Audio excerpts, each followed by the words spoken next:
अंकलेश्वर नगरपालिका के सभाखंड में आम सभा का आयोजन किया गया।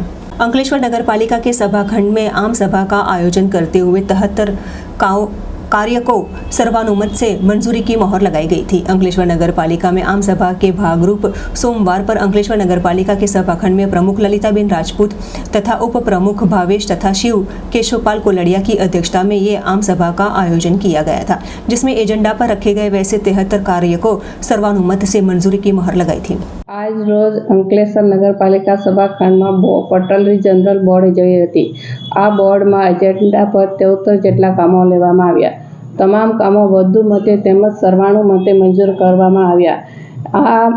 આ મોટા ભાગના કામો વાર્ષિક ભાવના હતા।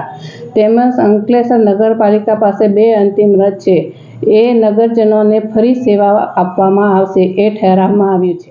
આ લોકોને કેટલી કાયદાની સમજ પાડી કે તમારે કેવી રીતે ખર્ચ કરવો। હવે એ મંજૂરીની અપેક્ષાએ પણ જે ખર્ચા કરે છે એની સરકાર સ્પષ્ટ ના કરે, નગરપાલિકા અધિનિયમ ના કહે।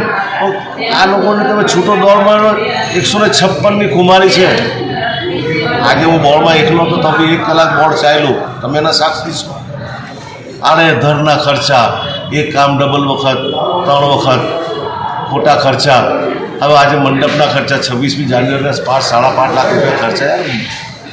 કંઈ સમજ પડે? 5-5.5 લાખ રૂપિયાનો મંડપ કેવો મોટો થાય તમે તો જોયો જ છે કે કોઈના ત્યાં લગ્નમાં તો તમે મંડપ જોયા હશે 5-5.5 લાખના।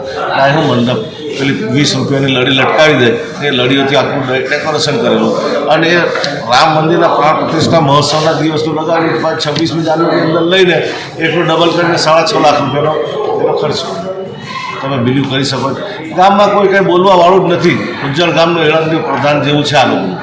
આજે વાંસનો ખર્ચો છે, કેટલા વાંસ લગાવ્યા હતા અને કેવી રીતે સંખ્યા તો મેં બોર્ડમાં પૂછી, તમે લોકો સાક્ષી છો કે આ લોકો વાંસની સંખ્યા પણ મને કીધી નથી।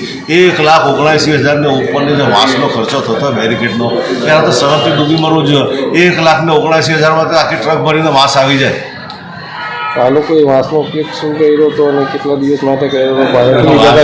વાંસનું ભાડું બતાવે મારા ભાઈ ને હારા બેરિકેડ। આજે એક વસ્તુ છે કે ગણપતિ હોય કે મોહરમ હોય કે ગમે તે હોય, પણ આ લોકો જે બેરિકેડ લગાવે તો આ વાંસો જે મૂકે આ વાંસ કંઈ ખલાસ થઈ જાવ નથી।